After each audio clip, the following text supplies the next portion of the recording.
はいこの手紙読んでるあなたはどこで何をしているのだろう。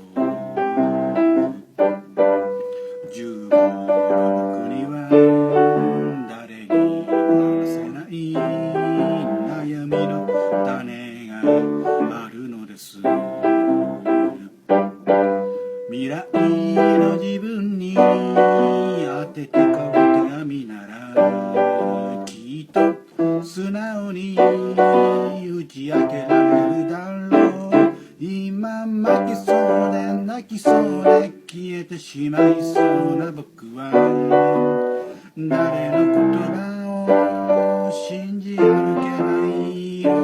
今一つしかないこの胸でバラバラニューヨークで苦しい中で今を生きている。今